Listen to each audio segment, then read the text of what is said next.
So, doing this self assessment was really interesting. I love assessing myself, especially because of the population of students that I have experience working with. I'm always kind of studying myself and my behaviors and checking myself and making sure I'm being the best I can be for them. So, this was really interesting for me. I thoroughly enjoyed it. However, I'm very hard on myself. I'm an overthinker. So, I never really scored myself the highest except for maybe warmth and support because teachers are pretty warm and pretty supportive.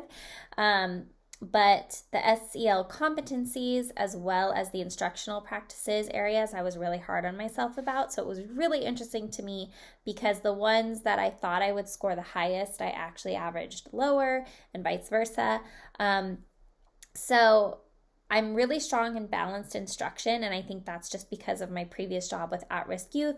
I had different abilities every single year. I would have a seventh grader who was maybe at a third grade level just because of education neglect. So I've really excelled at balanced instruction, and it's never really been an area for me that's challenging.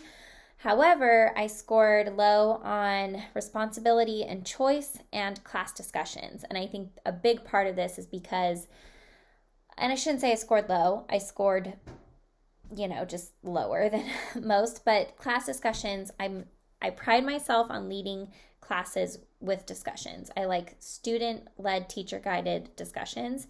However, I second guess myself a lot because I never feel like I'm educated enough to educate my students on whatever subject I'm doing. And a big example of this is the Black Lives Matter movement is, I'm not part of that community, and I have a privilege that they don't, unfortunately. And so I kind of just have to go in and face the fear and let the students educate me. And I think my discussion score would go up.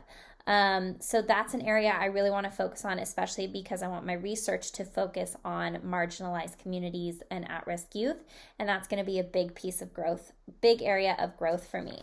And then another area, social awareness, relationship skills, and responsible decision making are all areas that were averaged about the same. And so that was really interesting for me as well because I actually prided myself with relationship and social skills. However, same thing, I kind of let my fear get in the way and I don't bring up certain topics because I'm scared I might say or do the wrong thing. But those are areas I want to work on, especially because my research, I want to focus on at-risk communities, and it's so important to build those skills. And I look forward to growing these skills and making it a part of my research.